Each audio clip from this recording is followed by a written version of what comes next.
Hello and welcome back. Today I'm excited to share with you the Sundial puzzle box by Jesse Bourne. Although this was made in 2022 and Chris Ramsey has a video of it on his YouTube channel, I wanted to show this to you because his video is about 40 minutes long. There are several moves that he just stumbles upon by chance. When there's really some logic, there is some order to some of the moves I wanted to show you. And third, and most importantly, because after the main goal of this, there's a compartment that he did not discover, and I wanted to share that with you because it's a very cool feature of this, already amazingly cool puzzle. So with that being said, this is the third in the Voyager series by Jesse Bourne, the first being the sea chest, and the third being the alien puzzle box, which has yet to been released. So this is the second. I'm going to walk you through just a little bit of an overview of this and what this is comprised of, and then we'll dive into the solve. So along the top here, you'll see several different symbols, icons, very consistent throughout the entirety of this box. But along the inner wheel here, you'll see that there are different icons, several different things. I'm not going to focus on all of them. On the outer wheel, you'll see more icons as well, but there's two of each one along the edge here. And again, I'm not going to focus on all of this to you. You'll see some different icons around this middle wheel, I guess. It does not rotate, with also some additional ones in this gold inlay. This exterior or outer wheel does rotate by just moving along, and that can allow us to select different symbols later on. On the sides of the puzzle, you'll see lots of different engravings, different markings as you work your way around it. And you'll notice that panels do move. There are two sets of panels that are currently locked, but do certainly have some movement to them. So the goal of this is to retrieve the citrine gem in the middle of the puzzle, and I'm going to show you how to do that right now. So to start off, if you look underneath or on the bottom of this puzzle box, you'll notice that there are three symbols. It's the same symbol. It kind of looks like an eye. And what you want to do is you want to look for that on the side amidst all these other symbols. And that is located right here. There is that symbol, and if you look a little bit closer, you can see some markings cut out indicate that you can slide that piece, which I'm going to do right now. And doing that allows us to then slide this panel over to reveal the first compartment. And right there we'll see kind of a circular cutout with symbols along the exterior of that, and this tool. Now, what happens when you pull this tool out? It probably surprised most people, including myself, the first time this happened. And I'll just show you what happens when you remove this tool. It happens very quickly.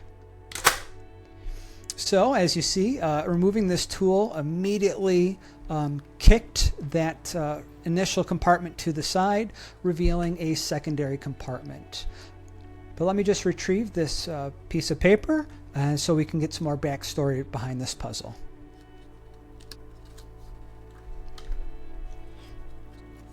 All right, so this note says, "To all who wishes to pass us this way, to recover the gemstone, the jaguar to slay. I've stowed this note, lest that he shouldest die by the scorpion's poison and perish as I. The spear shall aid thee in thy quest to double the power of the sea chest." So again, this does reference that first puzzle that in the Voyager trilogy, as I mentioned before, but we see that this tool that we've uncovered is actually a spear, and we're going to need to slay the jaguar. It also references a scorpion that we're going to find out, but you can see the image of the jaguar inside this compartment, and I'm going to put this on the screen so you can see what that is. You'll also see there's reference to a paw print as well as the spear itself in one of the interior engravings. So the next thing that we're going to do is we're going to look for this jaguar image, again also on the side of this puzzle, and that is going to be right here. And you can see that the eye is actually a little button that when you use the spear you can press in, and that will unlock this compartment. So let me just do that. All right, and a couple things going on here. We have this little mechanism. Really all this does is it allows us to keep this pin in place so that we can more easily remove this panel without it locking in place again. So we've got some more symbols. Again, I'm going to put a picture of that on the screen so you can see that. But on the bottom, there's this little circular disc, which I'm going to remove with my spear, and show you that this has got kind of a maze pattern to it. And this will fit in the circular inlay in that first compartment that pushed to the right once we retrieve this spear. So these two are related, but what we want to do next is we want to go back to the first section. And we want to get this first section to come back. And the way that we do that is we locate this little pin right here. The spear will fit in that pin, and there's a spot about right here that acts as a button or something that we can press down on to then make the first compartment go back as it initially was. Here, this kind of slide back into place here, and I'll show this at the same time. There we go. And I'm going to take the tool. Now this disc, you'll see that there's a circular cutout, and that's going to go right into the little knob right here.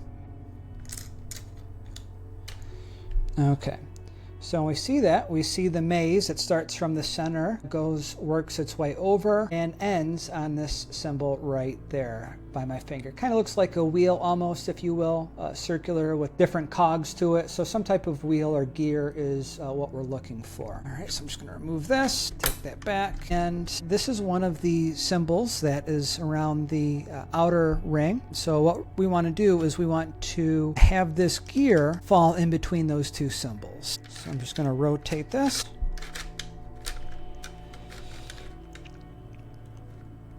So you'll see right here, the gear is resting in between those two symbols as we want. So that then allows us to access another compartment. This time we're going to slide this panel to the right and unlock one of the coolest elements of this puzzle, and you'll see why very quickly. But that releases the scorpion. How cool is that, right? So there is a scorpion that was mentioned in the note. We have this little piece here, which our circular disc fits into perfectly. And we can then use that to rotate. And what that does is that moves the images in these golden backgrounds. Initially, these were stuck in place. We couldn't rotate them, but now they are free to move. So in order to know which icon we need these to be, we're going to look at the clues that are in this compartment. And again, I'm going to put them up on the screen just because it's easier for you to probably see them. Certainly easier for me not to try and fight with my light or camera angles. But suffice it to say, we are looking for all of the golden icons to be this gold symbol. So that's the first element that we need to do. So I'm going to twist that so all of the 3 gold bars are showing.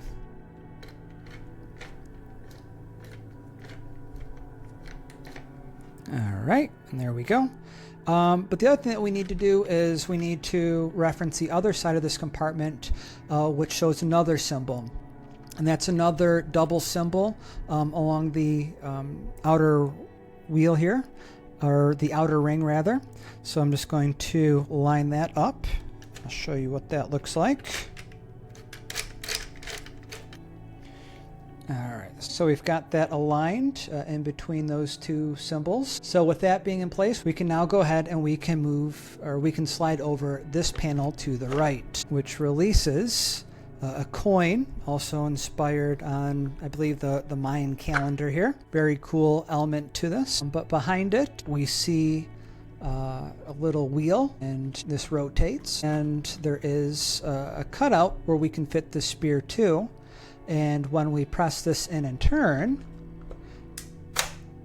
that releases this tower here and allows us to slide out the sun gem.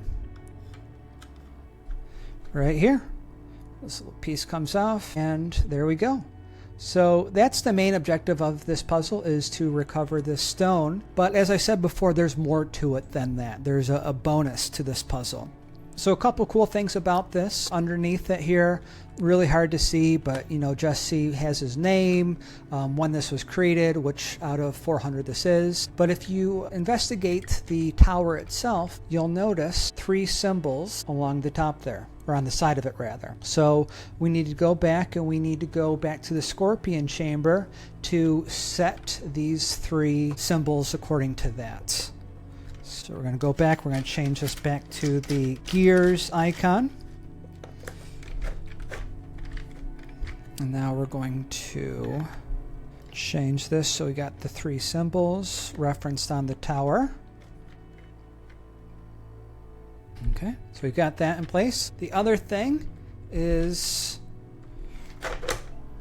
if you look on the sides of this compartment, and again, I'll put another image up just to better showcase that, you'll see this icon throughout. That kind of door, I don't know what that is next to the gold symbols, but that icon, or that image, is around the inner wheel. So we're finally going to use, so that does come into play. So we're just going to get this gear to match up on that. Like so. All right, so with that being in place, that releases this little element. There might be a little bit of movement to it, but you can go ahead and move this panel out completely. And on the back side, you'll see on the left-hand side some cryptic symbols, and on the right-hand side some elements that may resemble a circuit or some electronics, something far beyond Mayan technology, of course. But on the inside, we have this piece that we can retrieve.